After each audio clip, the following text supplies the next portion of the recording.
ओ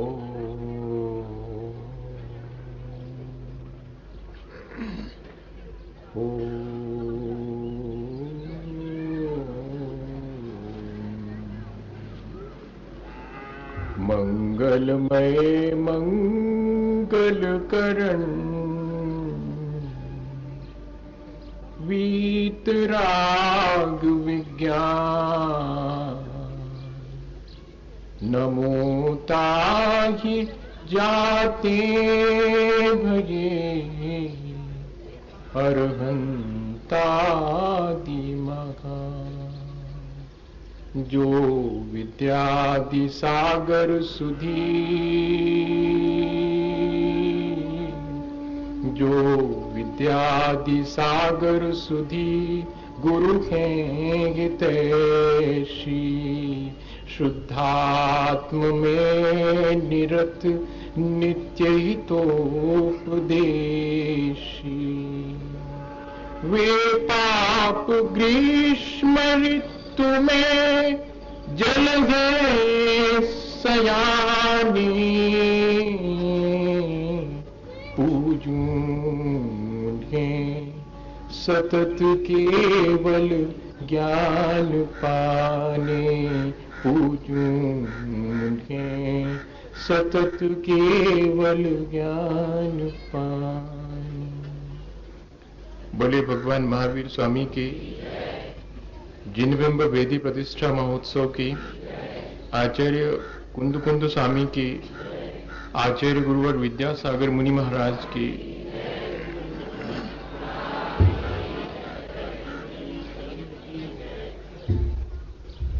हमेशा की तरह आज भी हम सब लोग एक साथ बैठकर इस बात पर विचार करेंगे कि अपने जीवन को अच्छा बनाने के लिए हमें क्या प्रयास करना चाहिए।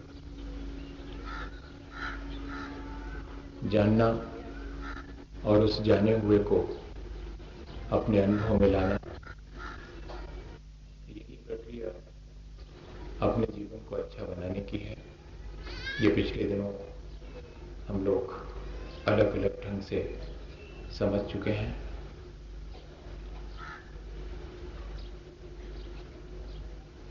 अनुप्रेक्षा या भावना हमारे विचारों को दृढ़ता देती है। वो टेम्परिंग की प्रक्रिया है, वो एक तरह से हैमरिंग की प्रक्रिया है, जिसमें कि हम अपने विचारों को निरंतरता दे करके दृढ़ करते हैं। कोई भी चीज यदि निरंतर की जाती है, रसरी आवत जावत सिल पर पड़त निशान, जैसे कि एक ही जगह से पानी खींचने की रस्सी जाए तो उस पत्थर पर भी निशान आ जाता है। हम इतने पत्थर तो नहीं हैं कि हमारे ऊपर निरंतर अगर हम अपने अच्छे विचारों की रस्सी आने जाने दें तो हम पर निशान न पड़े। इसलिए हम पिछले दिनों से लगातार इस विचार की प्रक्रिया को निरंतरता दे रहे हैं। हमने ये भी समझा है कि अनुप्रेक्षा हमारे सुख दुख के बीच हमें समता रखने की सलाह देती है। अनुप्रेक्षा हमारे आत्मबल को बढ़ा देती है। जैसे कि सुकमाल जब तक घर में रहे तब तक वे सूरज की रोशनी और सामान्य दीपक की रोशनी भी सहन नहीं कर पाए और एक सरसों का दाना भी उनको चुभ जाता था। लेकिन जिस क्षण उनके मन में 12 भावनाओं का चिंतन शुरू हुआ और फिर वे मोक्ष मार्ग पर चले तो 3 दिन तक सालनी उनका शरीर खाती रही, पर वे उस शरीर से परे अपने आत्मा में लीन रहे।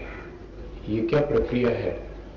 ये ऐसी कौन सी विचार की शक्ति है जो कि हमें इस संसार के प्रपंच से बचा करके और अपने आत्म सुख की तरफ ले जाती है। ये हमने पिछले दिनों समझा है।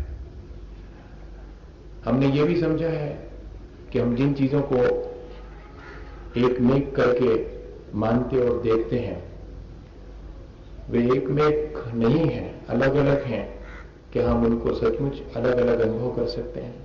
इस शरीर के भीतर आत्मा है, ये हम लोग जानते हैं, लेकिन हमारी अनुभूति ऐसी नहीं है। शरीर में अगर कोई चीज चुभ जाती है तो ऐसा लगता है जैसे कि हमारे आत्मा को ही चुभ गई है।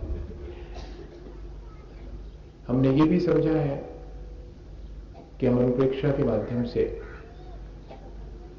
अपने बुरे संस्कारों को हटा सकते हैं, अच्छे संस्कारों को अपने भीतर संग्रहित कर सकते हैं, और इतना ही नहीं, आने वाले बुरे संस्कारों को आने से रोक सकते हैं।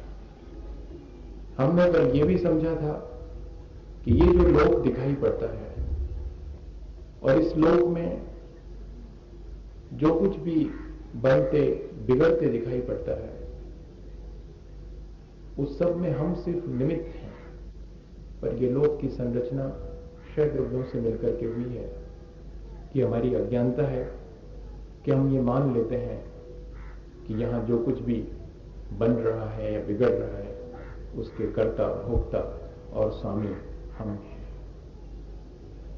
कल हमने ये भी समझा था कि हम चाहें तो इस लोक की संरचना को समझ करके इस लोक में समतापूर्वक चारों गतियों के दुखों से बचकर अपना आत्म कल्याण भी कर सकते हैं।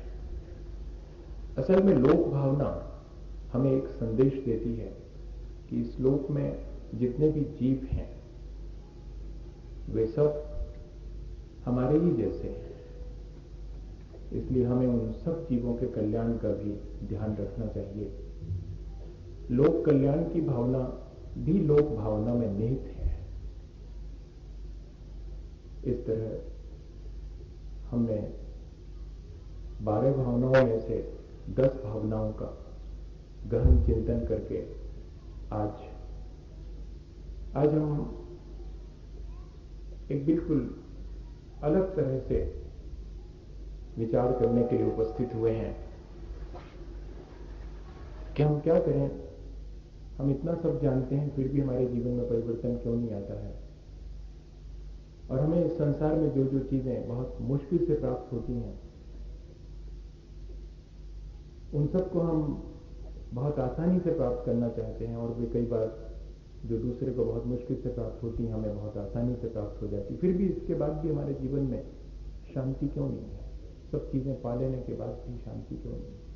सोचते थे कि घर नहीं है इसलिए अशांति है, कल अपना खुद का घर हो गया लेकिन शांति फिर भी गायब है। कल सोचते थे कि गाड़ी नहीं है, अच्छे कपड़े नहीं है, कैश नहीं है, वो सब चीजें भी हमारे पास आ जाती हैं, इसके बाद भी हमारा दुख ज्यों का त्यों बना रहता है।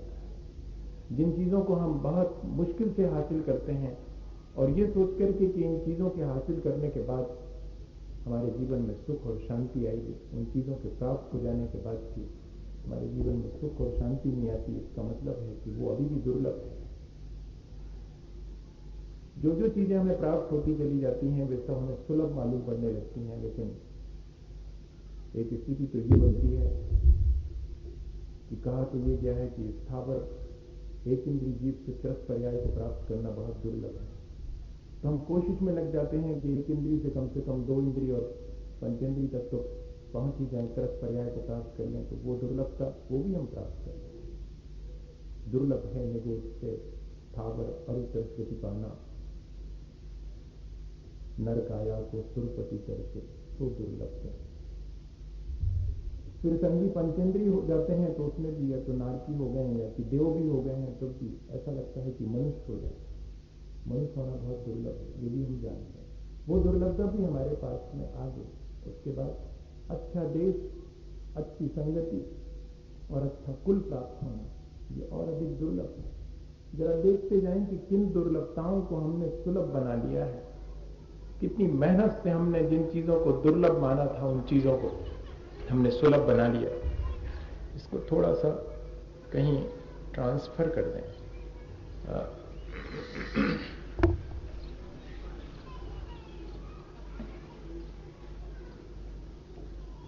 तो मैं ये कह रहा था आपसे कि हम इन क्षणों में ये विचार कर रहे हैं कि सचमुच जो जो चीजें दुर्लभ थी वो सब भी हमको कैसे हासिल हो गई हैं, इसके बाद भी हम क्या कर रहे हैं, ये विचार करना है। हमको सोचते थे कि मनुष्य पर्याय मिल जाए, वो भी मिल गई। हम सोचते थे कि अच्छा देश, अच्छी संगति और अच्छा कुल मिल जाए, वो भी हमको मिल गया। जहां रत्नत्रय की परंपरा चलती हो वो श्रेष्ठ कुल है, वो कुल भी हमें प्राप्त हो गया। उसके बाद हमारी दृष्टि निर्मल हो जाए, हमको सम्यक दर्शन की प्राप्ति हो जाए, ये और दुर्लभ था। हमने सच्चे देवगुरु शास्त्र के चरणों में बैठ करके अपनी श्रद्धा उनके चरणों में व्यक्त करके वो चीज भी हासिल कर ली, दृष्टि भी, हमारा विजन भी बहुत क्लियर हो गया। हमारी श्रद्धा हमें उन अदृश्य चीजों को भी, हमें उस आत्मा का भी एहसास कराने लगी है, जिसका एहसास करना बहुत मुश्किल होता है कि आत्मा और शरीर अलग है। ये छोटी मोटी चीज नहीं है, इसको जानना भी बहुत मुश्किल है। हमने वो भी प्राप्त कर लिया। फिर हमें मालूम पड़ा कि नहीं, इतने से काम नहीं चलता, अभी एक चीज और दुर्लभ है, अणुव्रतों का पालन करना दुर्लभ है। हमने अणुव्रत भी पालन करना शुरू कर दिया। हमारे जीवन में देशव्रत भी आ गया। दुर्लभ मुनिवर को व्रत पालन,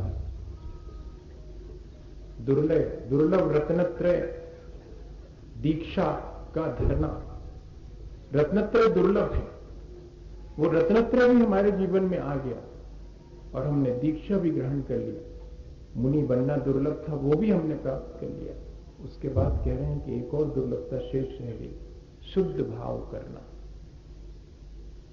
अब शुद्ध भाव करना ये और बहुत दुर्लभ है, वो हमारे अपने जीवन में कभी नहीं हुए। शुभ और अशुभ इन दोनों प्रकारों के भाव में हम पूरा दिन गुजार देते हैं, ये अच्छा ये बुरा, लेकिन कभी हम अच्छे और बुरे दोनों से शांत होकर के और उस अपने शुद्ध आत्म तत्व का विचार भी करने का वक्त नहीं निकाल पाते।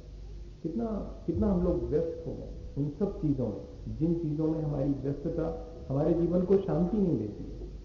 मुश्किल ये है, ठीक है, उन चीजों में हमारा व्यस्त होना अच्छा है जिनसे कि हमको शांति मिले, हमको सुख मिले, लेकिन उन सब चीजों में हम व्यस्त हैं जिनसे कि निरंतर दुख निकल रहा है, जानते हुए भी, अनुभव करते हुए भी। हमने कितनी बार गुस्सा करके देखा है, कितनी बार लोभ करके देखा है और कितनी बार संसार की सब चीजों का संग्रह करके भी देखा है, लेकिन हमारे उस अनुभव का हम स्वयं लाभ नहीं उठाते हैं और हम हर बार मिस करते हैं, हर बार चूक जाते हैं उस चीज को जो कि हमें प्राप्त करने की थी। शुद्ध भाव करना दुर्लभ से दुर्लभ है, चेतन बोध ज्ञान प्राप्ति।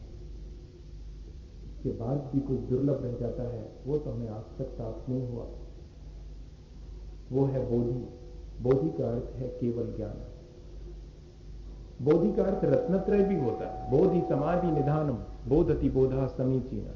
प्रथमानि योग पढ़ने से बोधि और समाधि की प्राप्ति होती है, रत्नत्रय और संलेखना पूर्वक मरण की प्राप्ति होती है प्रथमानि योग से, वहां बोधि का अर्थ रत्नत्रय। लेकिन यहां तो एक कदम और आगे कह रहे हैं कि बोधि दुर्लभ का अर्थ है कि रत्नत्रय हासिल करने के बाद शुद्ध भाव करना और उन शुद्ध भावों के परिणाम स्वरूप कैवल्य की प्राप्ति कर लेना, वास्तव में वो दुर्लभ है। तब जब मैं इन पंक्तियों को पढ़ रहा था या पढ़ता हूं जब भी, तो लगता है कि अरे पहले कहते थे कि त्रसपर्याय प्राप्त कर लो, बहुत दुर्लभ है, फिर बुद्धू बना दिया। जब हमको त्रसपर्याय मिल गई तो कहने लगे इससे क्या होने वाला, इससे भी आगे बढ़ो। फिर हमने वो भी हासिल कर ली। हम एक के बाद एक दुर्लभताओं को हासिल करते चले गए, लेकिन इसके बाद भी जो अंततः दुर्लभ था उसको तो हमने आज भी प्राप्त नहीं कर पाया है। वो अंतिम दुर्लभता है वो केवल ज्ञान या कि बोधि। इस तरह हम निरंतर एक विचार की प्रक्रिया से गुजरें। जिन भी चीजों को हम यहां हासिल करते हैं और बहुत मुश्किल से हासिल करते हैं, देखें हम कि क्या उन चीजों के प्राप्त करने के बाद मुझे कोई सुख और शांति प्राप्त हुई। अगर वो हुई है तो शाश्वत है या कि क्षणिक है। हम देखेंगे कि वो सुख और शांति बहुत क्षणिक है, वो शाश्वत नहीं है। एक ऐसा ज्ञान जो कि हमें अपने आत्मा से परिचय करवा देवे, वो ज्ञान आज भी दुर्लभ है। भावनाएं, ध्यान रखिएगा, निरंतर विचार की प्रक्रिया है भावना, इसलिए यहां से उठ करके आप फिर किसी दूसरे विचार में मत लग जाइएगा। हम बार बार यही सोच रहे हैं कि क्या करें, एक इस तरह का वर्कशॉप हम लोगों के बीच डेवलप होता कि हम अतिरिक्त अपने पास इस सुनने के अलावा भी समय निकालते। होता क्या है कि यहाँ हम सुनते हैं और सुनने के बाद जैसे ही वहां उठ के बाहर जाते हैं फिर अपने दूसरे काम में लग जाते हैं। ये जो आधे घंटे सुना है वो हमारे भीतर से वॉश आउट हो जाता है, बहुत थोड़ा बहुत हमारे भीतर रहता है। और अगर इसके बाद आधे घंटे किसी से नहीं बोले, शांत जो सुना है उसी का विचार करें, तो संभव है कि कुछ शेष रह जाएगा। लेकिन ये प्रक्रिया हम लोगों के यहाँ है ही नहीं। हम लोग तो वेट करते हैं कि कब खत्म हो और हम जल्दी से बाहर चले जाएं, जबकि उतनी ही आकुलता से सुनने आते हैं जितनी आकुलता से बाहर जाने के लिए फिर विकल हो जाते हैं। इसका मतलब है कि हमारे अंदर अभी वो प्रक्रिया आई नहीं है। हमें कोशिश करनी पड़ेगी इस प्रक्रिया को अपने भीतर लाने की। और आज तो वेदी प्रतिष्ठा का अनुष्ठान भी पूरा होने वाला है। वो जो यथार्थ ज्ञान है वो मुझे कैसे प्राप्त हो और वास्तव में ज्ञान है क्या, इस पर हम थोड़ा सा विचार करेंगे बैठ करके और अपने भीतर झांक करके देखेंगे कि क्या वैसा ज्ञान मुझे प्राप्त हुआ है। मैं आपसे कह रहा था कि निरंतर विचार करना पड़ेगा। जैसे कि गाय वो मेरे सामने ही खड़ी हुई है, वो खा रही है, निरंतर खाती चली जा रही है। अभी वो कुछ नहीं करेगी, फिर खा लेने के बाद चुपचाप देख नहीं पाएंगे आप कहाँ किस कोने में छाया में बैठ जाएगी और फिर उस सबको बाहर ला करके रोमंथन करेगी, उसको चबाएगी। तब जो है उसमें रस आएगा, फिर बाद में भीतर पेट में भेजेगी। वो अभी नहीं भेजेगी, अभी तो उसके पास एक थैली है, उसमें रख लेगी वो यहाँ पर। और फिर उस गाय के रौंथने को रोमंथन कहते हैं। अनुप्रेक्षा एक तरह से रोमंथन की प्रक्रिया है। विचारों को जो बाहर हमारे दिखाई पड़ता है, जो हम ऑब्जर्व करते हैं, उस सब से जो ज्ञान प्राप्त करते हैं उसका फिर निरंतर विचार करते हैं, रोमंथन करते हैं कि यहाँ इस समय ऐसा करने से मुझे ऐसा हुआ था, यहाँ इस समय ऐसा नहीं करने से उसका परिणाम मुझे ऐसा मिला था, अब मुझे क्या करना चाहिए। जॉर्ज बर्नार्ड शॉ से जब पूछा गया कि जीवन में आपकी कोई कमजोरी रही, उन्होंने कहा there are 2 weaknesses in my life. यहां पर 2 ही मेरी कमजोरियां रही, एक वो जहां मुझे कुछ कहना था और मैं कुछ कह नहीं सका, और जहां मुझे कुछ नहीं कहना था वहां मैंने बहुत कुछ कहा। मेरी 2 ही कमजोरियां रही। हम लोगों के साथ भी इस तरह की बहुत सारी कमजोरियां हैं। हमें जब इस प्रक्रिया को कर लेना चाहिए हम उस समय चूक जाते हैं। और वैसे हम बढ़िया से पंखा चला के उसके नीचे बैठ करके राजा राणा छत्रपति पढ़ सकते हैं, सुबह पढ़ सकते हैं, शाम को पढ़ सकते हैं। लेकिन जब राजा राणा छत्रपति की जरूरत है उस समय वो विचार की प्रक्रिया हमारी जारी हो जाए। जब कोई हमारा, जिसको हमने अपना बहुत निकट का साथी माना था, वो भी हमें छोड़ करके चला जाए, तब उस समय लगे कि हाँ, यहां पर अगर साथ है तो इतना ही है। 2 दिन रहे, फिर उसके बाद जाने का समय आ गया। इससे ज्यादा और क्या है। कोई किसी के साथ जीवन भर भी रह ले, पर एक यात्रा ऐसी है जो एकाकी है। उस यात्रा में कोई किसी के साथ जा ही नहीं सकता, कंडीशन है, जा ही नहीं सकता। क्यों नहीं जाता, इसके लिए दुखी होने की आवश्यकता नहीं है। जा ही नहीं सकता तो फिर मैं ऐसा भ्रम क्यों बना के रखता हूं कि कोई मेरा यहां तक साथ देगा। मां अपने बेटे से कितनी अपेक्षा रखे, इतनी कि आखिरी में पानी पिला देगा, ज्यादा होगा तो मेडिसिन दे देगा, इससे ज्यादा वो अपनी सांसें दे देगा, ये तो संभव नहीं है। वो कितना ही मेरा अपना क्यों ना हो। ऐसा क्या हमको विचार आता है? नहीं आ पाता है। ये अवसर आने पर जब भी मैं किसी से बुरा व्यवहार करूं, मैं फौरन सचेत हो जाऊं कि मेरे भीतर एक बुरा संस्कार मैं डेवलप कर रहा हूं। उसके साथ तो बुरा होगा, बाद में होगा, मेरे भीतर एक बुरा संस्कार, मेरे भीतर तो आश्रय हो ही गए। ऐसा क्यों नहीं विचार करते हैं? जब हम धर्म की क्रियाएं करते हैं उस समय क्यों नहीं ऐसा विचार आता है कि मेरा मन और ज्यादा लग जाए ताकि मेरे बुरे संस्कार जल्दी से यहीं पर खत्म हो जाएं और जो नए बुरे संस्कार आने वाले थे वो भी रुक जाएं। मैं इस तरह की प्रक्रिया में शामिल हुआ हूं, मैं कर्मों की निर्जरा कर सकूं, इसलिए मैं भगवान के सामने आकर के खड़ा हूं। इस तरह जहां हमें आवश्यक है ये विचार की प्रक्रिया, हमें वहां सलाह दे और हमें एक अच्छी समझ दे। वास्तव में ज्ञान तो वही है। इस देश में जितना लोग सच के बारे में जानते हैं शायद किसी भी और देश में नहीं जानते हैं, लेकिन यहाँ के लोग जितने ज्यादा झूठ में जीते हैं और कहीं के लोग उतने ज्यादा झूठ में नहीं जीते। ये किसी ने लिखा था, मैंने आपको ज्यों का त्यों बता दिया। क्या ऐसा नहीं है? है ऐसा। जितना सच के बारे में जानते हैं उतना ही अधिक झूठ में जीते हैं। एक अज्ञानी जब ज्ञान की 4 बातें सीख लेता है तो बड़ा कंसोलिडेशन होता है, बड़ी सांत्वना मिलती कि जानता तो हूं सब, लेकिन जीता उसी अज्ञानता में। मैं जानता हूं कि आत्मा शुद्ध बुद्ध एक निरंजन है, लेकिन इसके बाद भी मैं निरंतर सुबह से शाम तक चोरी, झूठ, फरेब और इन सब चीजों में लिप्त रहता हूं, ये जानते हुए भी कि आत्मा परम विशुद्ध है और मुझे उसकी परम विशुद्धता का एहसास करना चाहिए, उसकी मलिनताओं से मुझे उसे बचाना चाहिए। मैं ये जानता हूं कि आत्मा शाश्वत है, वो मर नहीं सकती है, तो मैं उसका अर्थ ये ले लेता हूं कि ठीक है, जब शाश्वत है तो इतनी जल्दी क्या है आत्मकल्याण की, फिर कभी कर लेंगे। मैं इनके ऐसे अर्थ क्यों ले लेता हूं? ये मेरा कौन सा ज्ञान है? ये तो मेरी अपनी अज्ञानता है।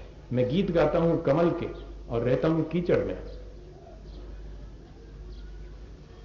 तब फिर मुझे सोचना पड़ेगा कि मेरा अपना ये ज्ञान मुझे कहां ले जा रहा है। वो सिर्फ एक सांत्वना तो नहीं दे रहा है। और सचमुच जब अज्ञानी के हाथ में ज्ञान की दो बातें आ जाती हैं तो उसका जीवन तो नष्ट हो ही जाता है, आसपास का जीवन भी नष्ट हो जाता है। ज्ञानी अगर अज्ञान की बात भी कर दे तब भी ध्यान रखना उसका हित नहीं होगा, लेकिन अज्ञानी अगर ज्ञान की बातें करने लगे तो उसका तो होगा ही और सबका भी होगा। ये बहुत मुश्किल है, इसलिए बहुत सावधानी की आवश्यकता है। चारित्रहीन का ज्ञान अंधे के हाथ में लालटेन के समान है, वो उसको कोई सुख नहीं देती है। इसलिए एक दुर्लभ है संसार में एक यथार्थ ज्ञान। ज्ञान ज्यादा दुर्लभ नहीं है, ज्ञान तो एक इंद्रिय जीव को भी, अक्षर का अनंतमा भाग उसे भी है। और टोडरमल जी साहब से पूछे मोक्ष मार्ग प्रकाशक में, तो वो कहते हैं कि हर जीव को यहां पर एता शोपसम तो है ही कि जेता 7 तत्वों को जान सके। जितने में 7 तत्वों का ज्ञान हो सके उतना शोपसम तो सबका है, लेकिन 7 तत्वों को जानने की फुर्सत नहीं है, पुरुषार्थ नहीं है। दुनिया भर की चीजें जानने की तो बहुत अधिक इच्छा है, और ये कहते हुए पाए जाते हैं कि मेरे पास तो 7 तत्वों का ज्ञान प्राप्त करने के लायक ज्ञान ही नहीं है, मैं तो अज्ञानी जीव हूं। कितना अच्छा लगता है ये कहकर के बच जाना कि मैं अज्ञानी हूं, लेकिन ये महसूस करना कि हां सचमुच मैं अज्ञानी हूं, दुनिया भर की सब चीजें तो जान ली लेकिन मैंने अपने को ही नहीं जान पाया, मैंने जो प्रयोजनभूत तत्व हैं यहां पर उनको ही नहीं जान पाया, तो फिर मुझे इस जानने पर प्रश्न चिन्ह लगा ही लेना चाहिए। मुझे अपनी सारी डिग्रियां उतार करके एक तरफ धर देनी चाहिए। Master of science, master of technology, master of art, बहुत सारी डिग्रियां हैं लोगों के पास, मास्टर ऑफ मैनेजिंग साइंस, इस तरह की कितनी सारी डिग्रियां हैं, मास्टरी है, लेकिन इसके बाद भी कितने अंधेरे में हैं, ये जरा सा विचार करना पड़ेगा। हम कितना जानते हैं अपने बारे में, वास्तविक ज्ञान है, इसलिए उसको यथार्थ ज्ञान लिखा हो। धन कन कंचन राज सुख सवई सुलभ कर जान। लगता तो यही दुर्लभ है, जिसके पास नहीं है उससे पूछो जरा, जिसके पास है उसको और अधिक चाहिए है, अभी भी दुर्लभ है उसके लिए। क्यों लिख रहे हैं ऐसा कि धन कन कंचन राज सुख सवई सुलभ कर जान? ये सब सचमुच सुलभ है, क्योंकि मिल जाने के बाद जो है मालूम पड़ता है कि शांति तो फिर भी गायब है। इसलिए ये सुलभ भी है, इनके मिल जाने से कोई ज्यादा लाभ नहीं होता है। ये मिलते भले ही मुश्किल से हैं, लेकिन इनके मिल जाने के बाद कोई लाभ नहीं होता। दुर्लभ वो है जिसके मिल जाने के बाद और फिर कुछ और पाना शेष नहीं रह जाता। वास्तव में दुर्लभ वो है जिसे जानने के बाद कुछ और जानना शेष न रहे, जिसे पाने के बाद कुछ और पाना शेष न रहे। ऐसा हमारे पास है कुछ? ये वास्तविक ज्ञान है। मैंने जो आपसे कहा कि अंधे के हाथ में लालटेन, ऐसे ही नहीं हमारा तो नहीं हो गया है। हम लोगों के पास आचरण तो है नहीं, हमारे पास ज्ञान है। अनुभूति तो है नहीं, हमारे पास जानकारी बहुत है। हमें करना क्या है? हमें करना यह है कि उस जानकारी का लाभ ले लें, वो हमारी अनुभूति बन जाए। मैं ये नहीं कह रहा हूं कि है तो क्यों है, फेंक दें क्या उसको, नहीं, जानकारी अच्छी चीज, लेकिन वो जानकारी मेरा अनुभव क्यों नहीं बनती, उसमें बाधक कौन है? मेरा अपना मोह, मेरी अपनी अज्ञानता उसमें बाधक है। आचरण में तो आओ चाहिए। दूसरे के लिए कसौटी नहीं दे रहा हूं, अपने स्वयं के लिए कसौटी है कि मैं इतना ज्ञानी हूं, मैं इतनी बातें जानता हूं। अभी माइक किसी को दे दिया जाए यहीं पर तो अच्छी खासी आधे घंटे वो ज्ञान की बातें सुना देगा, लेकिन जी कहां रहा है? वो स्वयं उसी में जी रहा है, उसी राग द्वेष में। कबीर ने लिखा है कि काम क्रोध मद लोभ की जब लग घट में खान, कबीर मूर्ख पंडिता दोनों एक समान। जब तक काम क्रोध मोह और वासनाओं की लगार भी हमारे घट में है, तब तक मूर्ख और पंडित दोनों समान हैं। क्या दोनों में अंतर है? मैं तो हमेशा देखता हूं कि मंदिर जाने वाला भी अगर उतना ही क्रोध करता है जितना नहीं जाने वाला है, तो जाने और नहीं जाने वाले में अंतर क्या रह गया? शास्त्र का स्वाध्याय करके ज्ञान की हजारों बातें सीख लेने वाला और अंगूठा लगा करके अपना काम निकालने वाला, दोनों के भीतर अगर उतनी ही कषाएं हैं, उतना ही काम, क्रोध और आकांक्षाएं हैं, तो दोनों में अंतर क्या है? जेन, क्या लिखा हुआ है उसमें? मुझे वो पंक्तियां एकदम याद नहीं आ रही हैं। नानम भनिनम केरिशम जेन रागा विरजे जे जेन मित्ति पभास से जेन तत्व विभुजे जे तन नानम जिन सासने, ये तो ठीक है। एक और है ना, जिन वय नमो सह मिनम विसह सुभ विरेयनम अमीय भूयम। ज्ञान वो है जिसके द्वारा विषय सुख मुझे हे मालूम पड़ने लगे, जिससे कि मुझे विषय कषाय से विरक्ति हो जाए। वास्तविक ज्ञान तो वो ज्ञान है। अब देखिएगा कि हम अपने विषय कषाय से कितने उपरत हो पाए हैं और हमें सच्चा ज्ञान प्राप्त हुआ है कि नहीं हुआ, ये हमें खुद देखना पड़ेगा। एक बहुत छोटी सी घटना आपसे कहूं कि कैसे हमारे हाथ में अगर अंधे हैं और लालटेन आ गई है तो कैसे हमें लाभ नहीं दे पाती है। सैकड़ों दीपक जला जाए अंधे के सामने, लेकिन उसे प्रकाश नहीं हो सकता। सैकड़ों ग्रंथों का ज्ञान हो, लेकिन आचरण में वही सब विषय कषाय हैं, तो वो सैकड़ों ग्रंथों का ज्ञान भी व्यर्थ हो जाता, वो यथार्थ ज्ञान नहीं कहलाता। ये बात जरा गौर से आज हमें विचार कर लेना पड़ेगी। पंडित जी को आगे।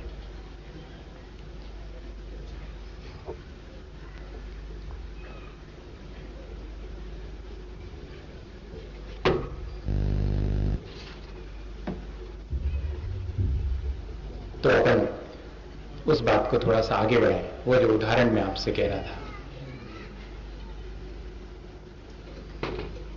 इसलिए मैं रुका इतनी देर। मैंने सिर्फ ज्ञान का आदर नहीं किया, 7 प्रतिमाधारी व्रती व्यक्ति हैं, उनके साथ चारित्र भी जुड़ा हुआ है। ज्ञान की साधना तो वो करते ही हैं।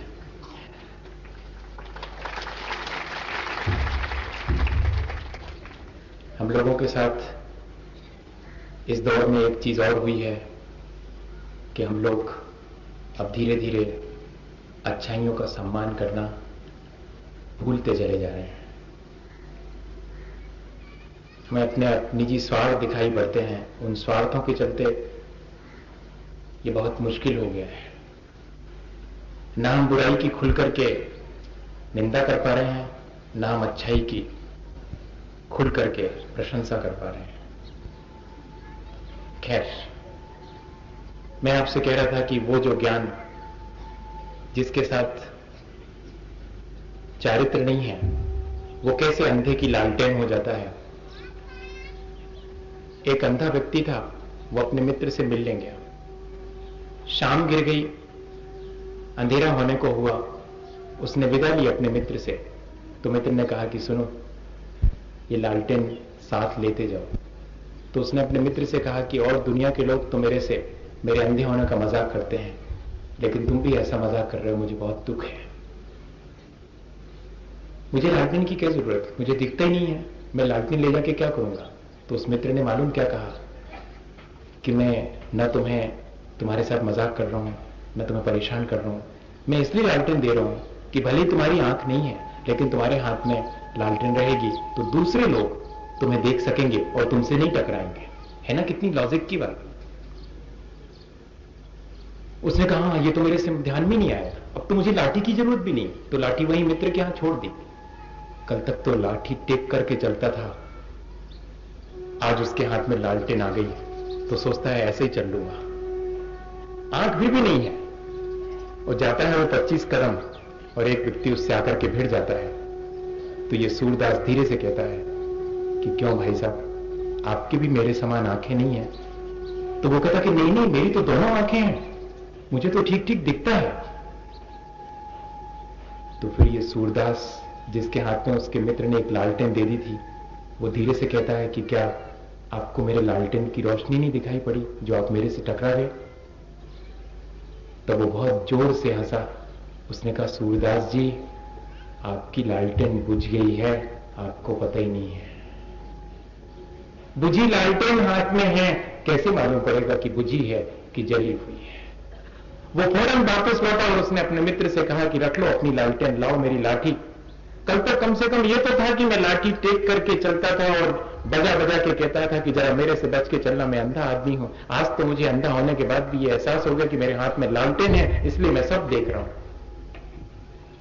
कल तक मैं अज्ञानी था, इसलिए मैं लोगों से हाथ जोड़ जोड़ के कहता था कि मुझे कुछ आता नहीं, मुझे कुछ आता नहीं, आप कुछ बातें बता दो। आज तो मैंने 2-4 बातें धर्म की सीख करके अपने को बहुत बड़ा ज्ञानी मान लिया और मैं बड़े अहंकार के साथ लोगों को बताने चला जाता हूं कि मैं ये सब जानता हूं, जबकि मैं अपने बारे में कुछ भी नहीं जानता। कहीं ऐसा तो नहीं हुआ हमारे साथ में? अगर ऐसा हो रहा है तो हमें विचार करना पड़ेगा।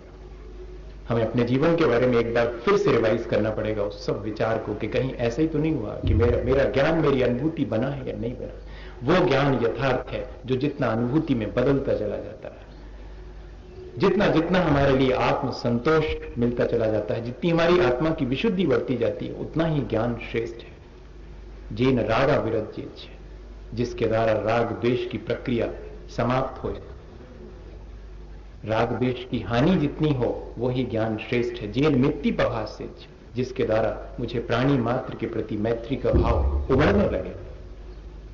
मैं अपने स्वार्थ से किसी को शत्रु और मित्र तो बना लेता हूं, उसकी बात नहीं कर रहा हूं। मेरे भीतर सहज मेरी स्वाभाविक प्राणी मात्र से मैत्री का भाव आने लगे, वो सच्चा ज्ञान है। और जेन तत्वम विबुध्येत, जिसके द्वारा मुझे आत्म तत्व का बोध हो जाए, वो ज्ञान जिन शासन में श्रेष्ठ मानेंगे, वही यथार्थ ज्ञान है। इस यथार्थ ज्ञान की हम भावना तो भा ही सकते हैं। जब हम बोधि दुर्लभ भावना भा रहे हैं तो हमें यही विचार करना है कि सचमुच मैंने सब कुछ हासिल किया, मेरे पास ज्ञान बहुत है, मैं 7 तत्वों का जैसा भगवान ने वर्णन किया है ठीक वैसा ही दूसरे को सुना सकता हूं। ये बहुत ठीक है, कोई बहुत बड़ी चीज नहीं है, क्षोभसम का काम है, बुद्धि का काम है। लेकिन उसमें से आत्म तत्व मेरा है और मुझे उस आत्म तत्व की अनुभूति पर समस्त पर द्रव्यनते भिन्न, उन सब से पृथक मुझे उसकी अनुभूति कभी हुई है किसी क्षण?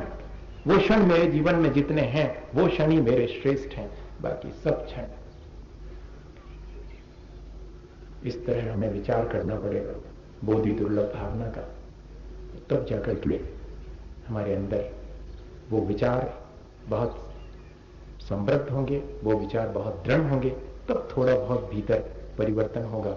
वरना तो बहुत शतही परिवर्तन तो आज देखने में आता है ऊपर ऊपर, लेकिन डेप्थ में तो हमारे अभी भी काम क्रोध और वो सब इच्छाएं वासनाएं। मैं तो कई बार सोचता हूं कि पहले कुछ दिन गाड़ियों पर लोग चलते थे, आज जेट में चलते हैं, लेकिन हैं तो वही विजयों के तरह। पहले छोटी सी झोपड़ी में रहा करते थे, आज महल में रहते हैं, लेकिन कोई चेंजेस नहीं है। मेरे ख्याल से तो कहीं कोई किसी के कषाय में कमी आई हो, किसी के राग द्वेष में कमी आई हो, ऐसा तो वही नहीं है, बल्कि और ज्यादा राग द्वेष बढ़ गए हैं। हमने जितना भौतिक ज्ञान प्राप्त किया है उससे हमारा जरा भी राग द्वेष कम नहीं हुआ है, बल्कि हमारा राग द्वेष बढ़ा है। हमें एक बार गौर से सोचना पड़ेगा, बस इतना ही सोचना पड़ेगा। हम कैसे जो है कम पढ़े लिखे को हिराकत की नजर से देखने लगे हैं, कैसे हमारे अपने माता पिता के साथ संबंध, कौन सा ज्ञान जो कि हमें मैत्री भी न दे सके प्राणी मात्र के प्रति। ये सब चीजें बहुत विचार करने की हैं। एक और बहुत छोटी सी घटना आपसे कहूं और बात अपनी पूरी, क्योंकि फिर हमें उन भगवान को वेदी पर विराजमान करना है जिनके रोज रोज दर्शन करके हम अपने आप को देखेंगे और उनसे टैली करेंगे कि इनके भीतर से राग द्वेष पूरी तरह हट गए हैं। मेरे भीतर से, मैं इनके पास रोज आता हूं, इनके चरणों बैठता हूं, कितने कम हुए हैं, जितनी देर बैठा हूं उतनी देर कम हुए हैं, तो भी सौभाग्य है, नहीं तो हो नहीं पाते, बहुत मुश्किल है। यहाँ वहां ज्यादा दिखता है, उनने कैसी पूजा करी और इनने ज्यादा भी समय चलाई थी क्या चलाई थी, कौन लाइनें पढ़ रहे, ये सब तो ध्यान चला जाता है। और यहाँ की वेदी में ये कमी रह गई है, या भगवान के नीचे ये क्या कर दिया इनने, ये नहीं करना था, ये सब तो दिखाई पड़ता है। लेकिन उस समय ये मालूम पड़े कि मेरे भीतर कितनी वितरागता आई है इन चरणों में बैठने पर, तो वो मेरा ज्ञान वास्तविक क्या। एक निमाई पंडित थे और एक रघुनाथ पंडित थे। निमाई पंडित थोड़े समृद्ध थे, उन्होंने एक ग्रंथ लिखा और वो ग्रंथ राजा को भेंट करने जा रहे थे। बचपन से ही रघुनाथ पंडित अभाव में जिए, पर फिर भी योग्यता उनके पास भी थी। उन्होंने भी एक ग्रंथ लिखा, न्याय का ग्रंथ लिखा। और एक दिन की बात है कि जब निमाई पंडित नाव में बैठकर के राजा के पास जा रहे थे और अपना ग्रंथ भी रखे हुए थे, और रघुनाथ पंडित भी अपना ग्रंथ साथ में रखे हुए थे, और दोनों जन का मिलना हो गया नाव में। तो निमाई पंडित से पूछा रघुनाथ ने कि क्यों मित्र, पुराने मित्र भी थे, क्यों मित्र, कहां जा रहे हो? बोले रघुनाथ, तुम्हें तो मालूम है मैं न्याय का विद्यार्थी रहा, मैंने एक ग्रंथ लिखा है, राजा को भेंट करने जा रहा हूं, तुम सुनोगे? तो रघुनाथ पंडित ने कहा कि हाँ हाँ सुनाओ। सुनाया।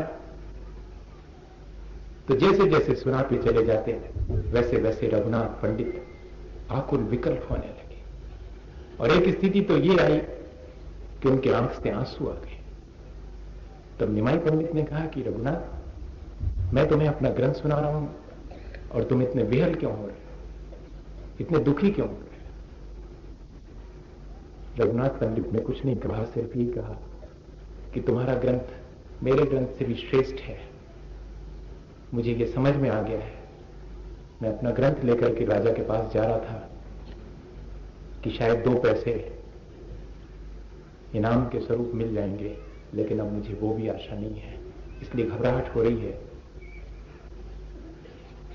तो मालूम निमाई पंडित ने क्या कहा तो बाद में, पर देखते देखते, इससे पहले कि रघुनाथ कुछ समझ पाए, अपना पूरा का पूरा ग्रंथ उठाकर नदी के हवाले कर दिया। निमाई पंडित को ऐसा करते देख करके रघुनाथ उठ खड़े हुए और हाथ पकड़ने लगे कि क्या करते हो?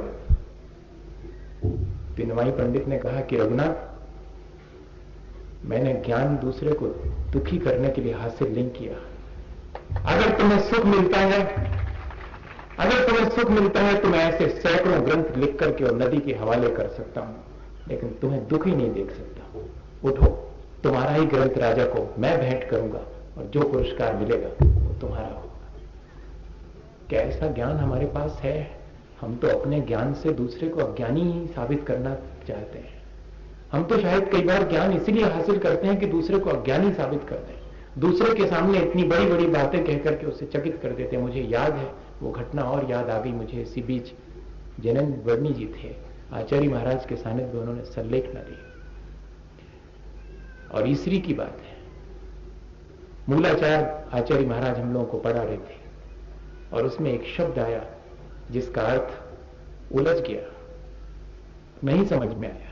और एक घटना और है सागर की, पंडित जी साहब को भी याद होगी, जब एक यहां पर भी एक शब्द उलझ गया था और 6 पंडित बैठे हुए थे और आचार्य महाराज खुश थे, और उस शब्द का ठीक ठीक अर्थ नहीं आता था। तब अचानक याद आया कि अरे वर्णी जी तो बैठे हैं, जिन्होंने वर्णी में शब्दकोश लिखा हुआ है। तो आचार्य श्री ने धीरे से कहा कि वर्णी जी, आपने तो शब्दकोश लिखा, उसमें मालूम होगा आपको कि इस शब्द का क्या अर्थ ग्रंथों में आता है, विभिन्न ग्रंथों में। तो वर्णी जी ने हाथ जोड़ के कहा कि आपकी आज्ञा हो तो कहूं। हाँ कहिएगा, आज्ञा हो तो कहूं। तो उस शब्द का अर्थ बता दिया। तो आचार्य श्री ने कहा कि अरे आपको मालूम था और हम लोग इतनी देर से जो है चर्चा कर रहे थे, आपने बीच में क्यों नहीं कहा? बोले आप इतने बड़े आचार्य, आपके सामने मैं अपना थोड़ा सा ज्ञान बताऊं। वास्तव में ज्ञान वो है जिसके भीतर गहराई है, जिसके भीतर डेप्थ है, जिसके भीतर आपने आत्म कल्याण की रुचि है, जिसके भीतर विनय है, वो ज्ञान सच्चा ज्ञान है। इसलिए ऐसे यथार्थ ज्ञान के लिए हमें प्रयत्न करना चाहिए। ऐसा यथार्थ ज्ञान हमें आज तक दुर्लभ रहा है, कोई बात नहीं, आज तक दुर्लभ रहा होगा, लेकिन आज तो हमें मालूम पड़ गया है, तो हम उस दुर्लभता को भी हासिल करने के लिए जैसा बनेगा वैसा प्रयास करेंगे। और प्रयास क्या करना है, जितना जितना राग द्वेष घटता चला जाता है, उतना उतना निर्मल होता चला जाता है, उतनी उतनी बोधि की प्राप्ति होती चली जाती है।